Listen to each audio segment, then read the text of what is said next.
আপনারা যারা আয়ুষ্মান কার্ড করতে পারেননি, যাদের আরকেএসওয়াই 1 বা আরকেএসওয়াই 2 কার্ড রয়েছে, আপনাদের জন্য মুখ্যমন্ত্রী স্বাস্থ্য বীমা যোজনার ফর্ম প্রকাশ হয়েছে। আপনারা সেই ফর্ম পূরণ করে 5 লক্ষ টাকার আপনার পরিবারের স্বাস্থ্য বীমা ক্যাশলেস চিকিৎসার কার্ড করিয়ে নিতে পারবেন এবং আয়ুষ্মান কার্ডে যা যা সুবিধা পাবেন, যেমন যেমন হাসপাতালে, রাজ্যের বাইরে বা যে সকল হাসপাতালে আপনারা চিকিৎসা করাতে পারবেন, সমস্ত জায়গায় সেই মুখ্যমন্ত্রী স্বাস্থ্য বীমা কার্ড থাকলেও আপনারা সুবিধা পেতে পারবেন চিকিৎসার। তো আপনারা সেই কার্ড কিভাবে করবেন, ফর্ম কিভাবে পূরণ করবেন, কি কি কাগজ লাগবে, ফর্ম কোথায় পাবেন, কোথায় ফর্ম জমা করতে হবে, সমস্ত বিষয় আজকের এই ভিডিওতে আমরা আলোচনা করব। অবশ্যই ভিডিওটি বেশি বেশি করে শেয়ার করে দিন, সকলে যাতে খবরটি জানতে পারে। আর এই ধরনের তথ্য আপডেটগুলো সবার আগে পেতে চ্যানেলটিকে সাবস্ক্রাইব করে রাখবেন আর ফেসবুক পেজটিকে অবশ্যই ফলো করে রাখবেন। এই মুহূর্তে আমি স্ক্রিনে যে ফর্মটি দেখাচ্ছি, এটি হচ্ছে মুখ্যমন্ত্রী স্বাস্থ্য বীমা যোজনার যে নতুন আবেদন তার ফর্ম। তো এখানে ডান দিকে দেখুন ডেট, মান্থ, ইয়ার, মানে যেদিন আবেদন করবেন সেই দিনের তারিখ লিখতে হবে। তারপর নিচে চলে আসুন, এবার বেসিক বেনিফিশিয়ারি ডিটেলস মেম্বার 1, আপনার ফ্যামিলিতে যতজন মেম্বার রয়েছে প্রত্যেকের তথ্য দিতে হবে। প্রথমে মেম্বার 1-এ প্রথম একজনের তথ্য দিলেন, যে কোনো একজনের তথ্য মেম্বার 1-এ দিতে পারেন, হেড অফ দ্য ফ্যামিলিরও দিতে পারেন, বা যে কোনো একজনের তথ্য প্রথমে দিলেন আপনার ফ্যামিলির। তো তার আধার কার্ডের নাম্বার দিতে হবে, অ্যাপ্লিক্যান্ট নেম তার নাম লিখতে হবে, ইংরাজিতে লিখতে হবে। আর নামগুলো চেষ্টা করবেন ব্লক ক্যাপিটাল লেটারে লেখার, তাহলে যারা এন্ট্রি করবে তাদের সুবিধা হবে। তারপর তার রেশন কার্ডের নাম্বার লিখবেন, তার রেশন কার্ডের ক্যাটাগরি যেটা হবে সেটা এখানে লিখবেন। তারপর আধার লিঙ্ক মোবাইল, আধার কার্ডে যে মোবাইল নাম্বার লিঙ্ক রয়েছে সেই মোবাইল নাম্বার, জেন্ডার কি তার মেল না ফিমেল না আদার, সেটা শর্ট ফর্মে MF বা O লিখবেন যেটা হবে। ডেট অফ বার্থ তার জন্ম তারিখ কত লিখবেন, তার প্যান কার্ডের নাম্বার লিখবেন। তো এর মধ্যে যেইগুলো থাকবে না, ধরুন প্যান কার্ড নেই তাহলে প্যান কার্ডের নাম্বার লিখতে হবে না, তার রেশন কার্ড হয়নি রেশন কার্ডের নাম্বার লিখতে হবে না, যেগুলো থাকবে না সেই ঘরগুলো আপনাকে পূরণ করতে হবে না।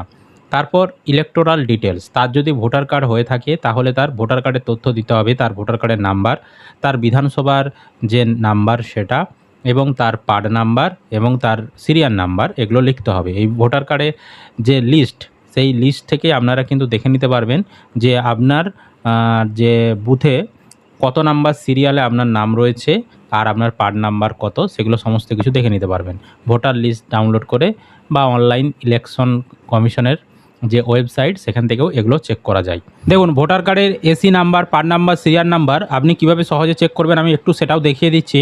আপনারা গুগলে আসবেন, গুগলের সার্চ বাটনে এসে লিখে দেবেন voter portal, VOTER voter portal, PORTAL, এটা লিখবেন, লিখে আপনি সার্চ করে দেবেন। তো গুগলে এসে ভোটার পোর্টাল লিখে যখনই সার্চ করবেন, প্রথমে একটি ওয়েবসাইট voters.eci.gov.in চলে আসবে, এর উপরে আপনি ক্লিক করে দেবেন। এখানে ক্লিক করলে আপনার সামনে এই ধরনের একটি ওয়েবসাইট চলে আসবে voters.eci.gov.in এর। এবার নিচের দিকে এখানে ডান দিকে দেখুন সার্ভিস অপশান রয়েছে, এবার নিচের দিকে অনেকগুলি অপশান রয়েছে, এভাবে নিচের দিকে স্ক্রল করুন, দিয়ে এখানে দেখুন search your name in voter list, এই অপশানটায় ক্লিক করুন, দিয়ে এখানে ইয়েস অপশানে ক্লিক করে দিন, তাহলে এই ধরনের অপশান আসবে। এবার এখানে দেখুন আপনার যার আপনি দেখতে চাইছেন ভোটার কার্ডের তথ্য, তার ভোটার কার্ডের নাম্বারটা এখানে লিখুন, তারপর এখানে স্টেটে গিয়ে যে রাজ্যের ভোটার সেই রাজ্যটা সিলেক্ট করুন, তারপর এখানে যে ক্যাপচা কোড সেটা এখানে বসান, তারপর এখানে সার্চ অপশানে ক্লিক করুন। আপনি যখনই সার্চ করবেন আপনার সমস্ত তথ্য এখানে যদি ভোটার লিস্টে নাম থাকে আপনাকে দেখিয়ে দেবে। এবার আমাদের যেগুলো দরকার সেগুলো হচ্ছে এসি নাম্বার। এসি নাম্বার কোনটা, এই যে দেখুন অ্যাসেম্বলি কনস্টিটিউয়েন্সি, তার ঘরে একটা নাম্বার লেখা রয়েছে, এটা হচ্ছে আপনার এসি নাম্বার। তাহলে ফর্ম ফিল আপের জায়গায় এসি নাম্বার এখানে যেটা দেখাবে আপনি লিখে দেবেন। তারপর আপনার যে পার্ট নাম্বার, পার্ট নাম্বারটা কত, না এখানে দেখুন একটা পার্ট নাম্বারের ঘরে একটা নাম্বার দেখাচ্ছে, এটা হচ্ছে আপনার পার্ট নাম্বার। আর আপনার সিরিয়াল নাম্বার কোনটা, এখানে দেখুন পার্ট সিরিয়াল নাম্বার, এখানে একটা নাম্বার দেখাচ্ছে, এটা হচ্ছে আপনার সিরিয়াল নাম্বার। এইভাবে দেখে নিয়ে ফর্ম ফিল আপের জায়গায় আপনি লিখে দেবেন। তো এগুলো আপনাদেরকে লিখে দিতে হবে। যাদের ভোটার কার্ড হয়নি তাদেরকে ইলেকটোরাল ডিটেলস লিখতে হবে না।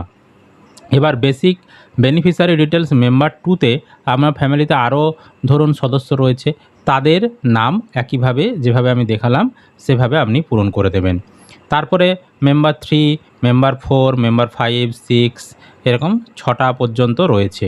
এবার আপনার পরিবারে যদি 6 জনের বেশি সদস্য থাকে, এখানে লেখা রয়েছে in case of additional member please fill up member details in a blank sheet duly sign and attach with this form.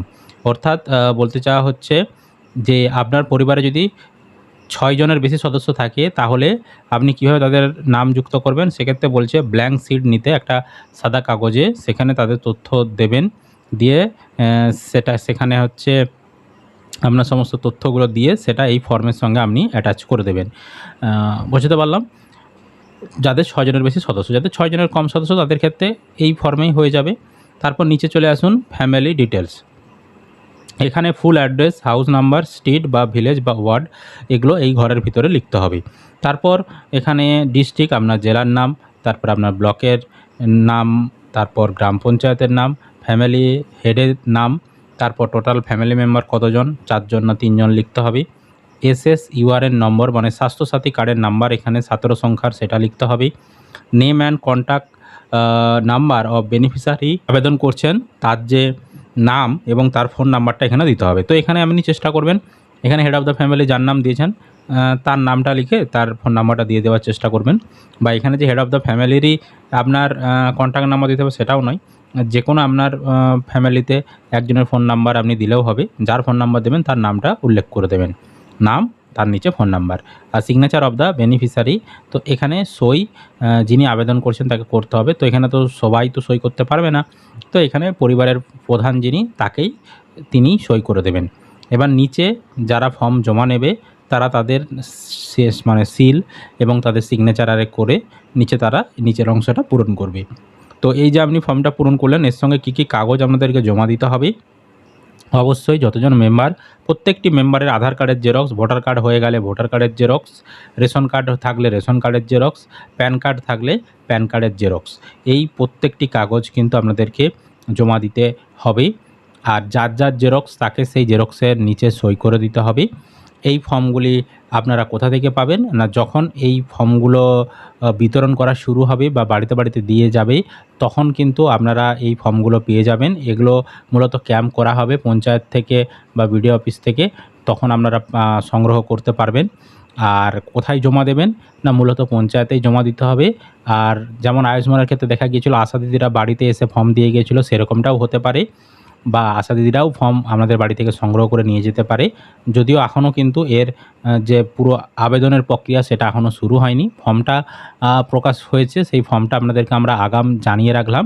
যখন এর আবেদন শুরু হয়ে যাবে তখন কিন্তু আপনারা আবেদন করতে পারবেন। আপনাদেরকে দেখিয়ে দিলাম কী কী কাগজ লাগবে, সেই কাগজগুলো আপনারা রেডি করে রাখুন। যখন ফর্ম জমা নেওয়া শুরু হবে বা ফর্ম বিতরণ শুরু হবে আমরা আপনাদেরকে জানিয়ে দেব। এটুকুই আপডেট। তো অবশ্যই ভিডিওটি বেশি বেশি করে শেয়ার করে দেবেন, সকলে যাতে খবরটি জানতে পারে।